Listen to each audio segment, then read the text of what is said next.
Hi, my name is Jessica Johnson, and I'm one of the writers on Timber Harvesting magazine. It was my honor and pleasure to travel to Bennettsville, South Carolina this year to meet with Bob and Cindy Lussier.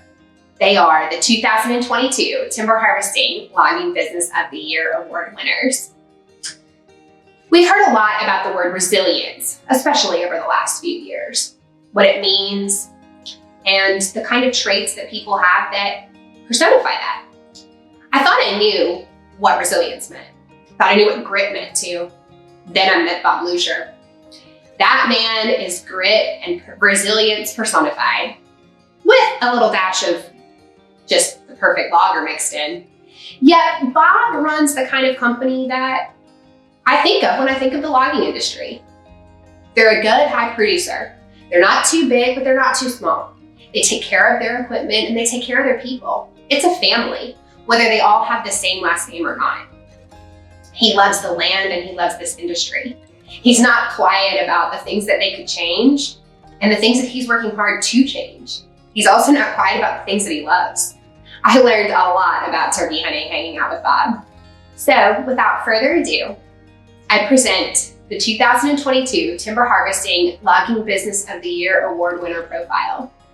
A man that is more deserving than I could have ever imagined. Bob Lussier, owner and operator of the Great Woods Companies, supported by the incredible Cindy Lussier, his wife and right-hand man.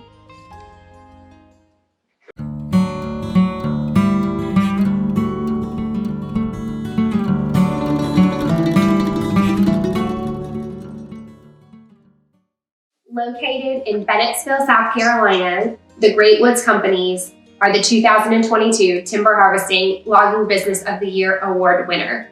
They are the third winner from the state of South Carolina.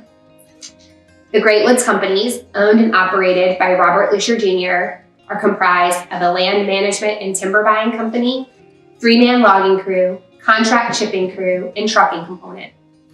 Bob and Cindy Lussier love the industry. They've got a lot to say.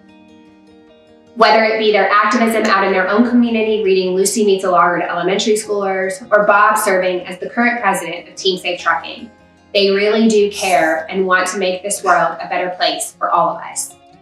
They've got some deep thoughts. Bob especially is one that I could talk to for hours. If Bob and Cindy aren't out in the woods, they're out in the community, making the world a better place for the next generation. We're going to do this profile a little bit differently this year. Instead of getting into the nitty-gritty details of where Bob buys his tires or why he likes his more bark chipper, we're going to run a portion of the conversation that I had with Bob that ended up being the pages of the magazine. He's got a lot to say, and I think the industry has a lot to learn from him. A logger of 40 years, Bob made the decision to step out on faith and relocate his business from New England to the state of South Carolina, almost 20 years to the day that I showed up as the Timber Harvesting Logging Business of the Year Award writer. Bob leads by example, and his heart for the logwoods is evident in everything that he does. But also, that means that he's able to see things critically. He knows where we might need to improve the industry that he loves so much, and he's not afraid to do it first himself and then try to convince everybody else he's right. With some things, he's proven he is.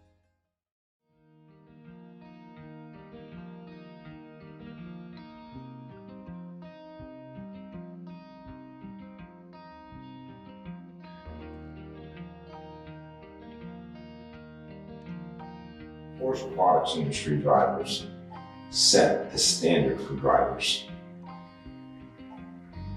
in all industries.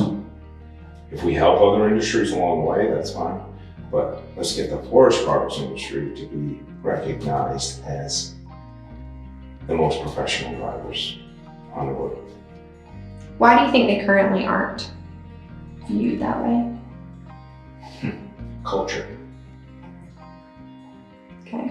It's a culture that we have in the Southeast. That's what we have to change. We have to change the culture. How are you trying to change the culture? What are you personally doing? What I've personally done with our company is just instill pride in my guys and making them a part, feel like they're a part of something. Involving them in decisions and letting them make decisions. And build that pride, because I think by doing that, you change the culture. Because years past, a log truck driver was just, they were everywhere. They could be replaced. You do the job I want you to do, or forget about it. Those days are gone. You have to get from your truck drivers to your skidder operators, your loader operators, everybody, get them involved in your business. Make them feel like they're being a part of something. My plan for the future is I think there's a lot of change coming in our industry in the next 12 to 18 months. My personal plan is to hire an operations manager so I can start learning how to slow down as I get older. I got 7 grandkids. I want to spend time with my grandkids. 5 of them are boys. So I have to learn how to slow down. And by hiring an operations manager, it's probably going to take a year, because how do we find somebody outside of our industry to give them the knowledge? There's no training class they can take. Basic business management, but there's just so much that's so different about our industry. It's going to take a unique individual. The industry's future, like I said, the big thing I'm worried about is sustainability. We all use forest products every day. And are we, we've got all these expansions, all these mills being built everywhere. If the mill doesn't care about how sustainable loggers are, and dealers are, and truckers are, we're not going to remain sustainable as an industry. That's actually scary. I mean, I think that's the big thing these mills need to take. They need to start looking outside the box. They know there's problems here.